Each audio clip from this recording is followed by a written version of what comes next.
Bismillahirrahmanirrahim. Assalamualaikum warahmatullahi wabarakatuh.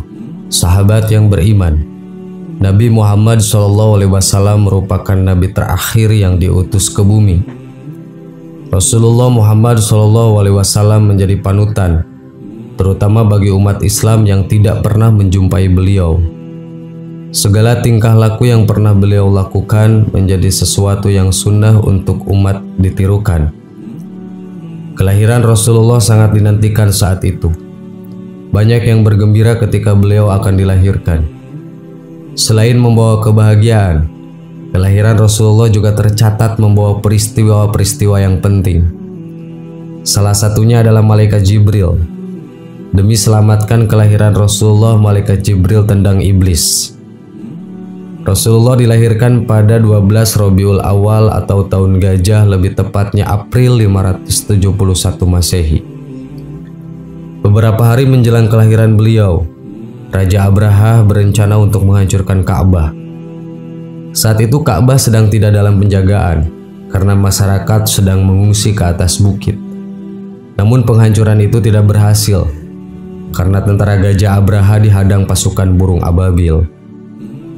Malam pertama Rabiul Awal jelang kelahiran Rasul, Sayyidah Aminah merasakan ketenangan tidak seperti biasanya.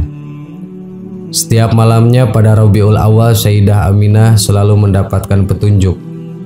Lalu malam kelima beliau mimpi bertemu dengan Nabi Ibrahim alaihissalam. Malam berikutnya kembali beliau melihat sesuatu, yakni bumi saat itu terlihat terang benderang. Kemudian malam ketujuh, Sayyidah Aminah didatangi malaikat. Beliau mendapat kabar bahagia dari kedatangan malaikat tersebut. Malam berikutnya suara-suara malaikat semakin terdengar. Para malaikat itu lalu berkata, "Berbahagialah wahai penghuni alam semesta. Telah dekat kelahiran Nabi Agung kekasih Allah, pencipta alam semesta." Pada malam selanjutnya, yakni malam ke-9, jiwa Sayyidah Aminah dibebaskan dari rasa sedih, susah, dan sakit. Dikisahkan setelah Rasulullah lahir bahwa Sayyidah Aminah melihat cahaya keluar dan menyinari istana-istana di Syam. Ketika kelahiran Rasulullah, api yang ribuan tahun tidak pernah padam disembah kaum Majusi akhirnya padam. Pada malam kelahiran Rasulullah, iblis berusaha tembus langit ketujuh untuk curi kabar bahagia untuk menyesatkan manusia.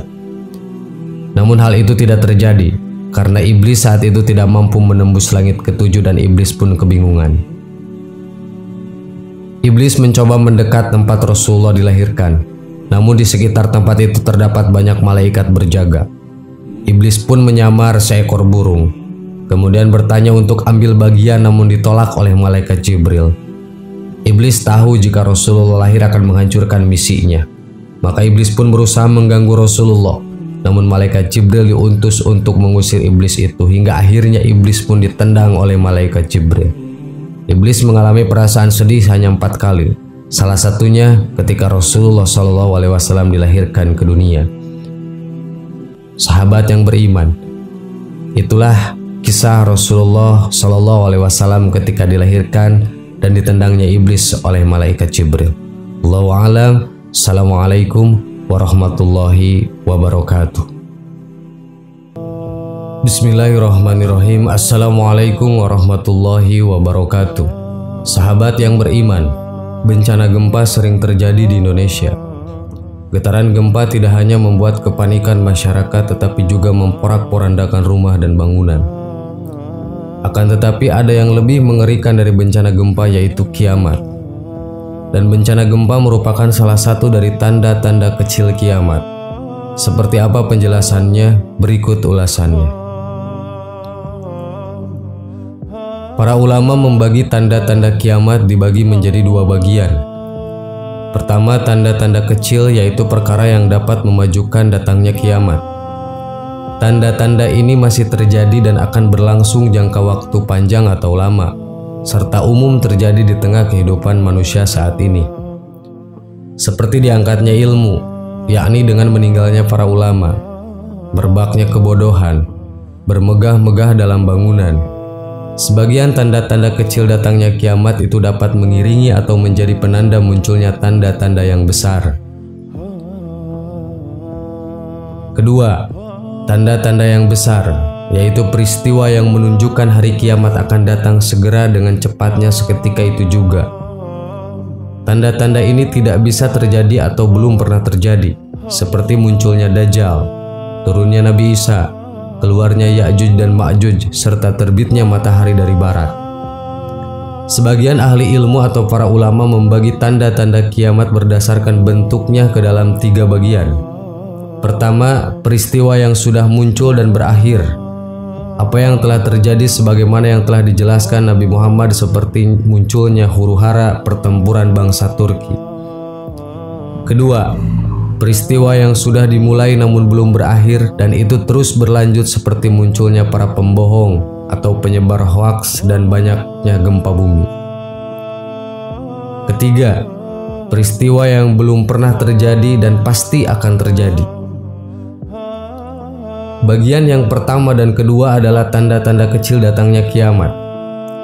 Adapun bagian yang ketiga itu terjadi dengan ditandai adanya tanda-tanda besar dan sebagian tanda-tanda kecil datangnya kiamat.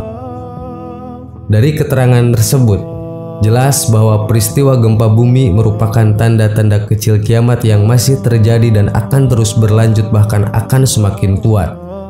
Sebagaimana hadis Nabi Muhammad SAW. Dari Abu Hurairah, dia berkata, Nabi SAW bersabda, "Tidak akan terjadi hari kiamat kecuali setelah hilangnya ilmu, banyak terjadi gempa, waktu seakan berjalan dengan cepat, timbul berbagai macam fitnah, al-kharaj yaitu pembunuhan, dan harta melimpah ruah kepada kalian." Hadis riwayat Bukhari. Selain itu juga hadis dari Salamah bin Nufail As-Sukani radhiyallahu an, beliau berkata, "Kami pernah duduk bersama Rasulullah SAW. Lalu beliau menuturkan hadisnya, dan sebelum kiamat ada 2 kematian yang sangat dahsyat, dan setelahnya terjadi tahun-tahun yang dipenuhi dengan gempa bumi." Hadis riwayat Imam Ahmad.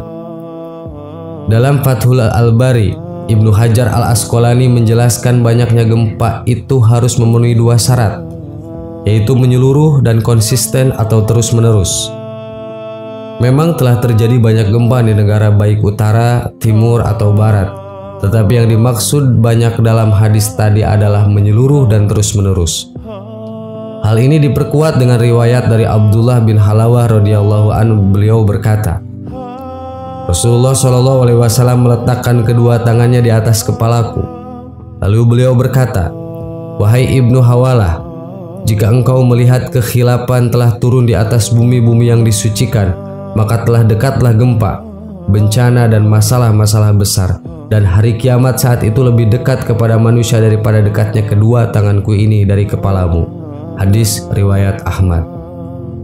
Sahabat yang beriman, itulah tanda-tanda kiamat dalam ajaran Islam. Semoga menjadi pelajaran buat kita semua dan menguatkan iman kita kepada Allah Subhanahu wa Ta'ala. Amin. Wallahu a'lam. Wassalamualaikum warahmatullahi wabarakatuh.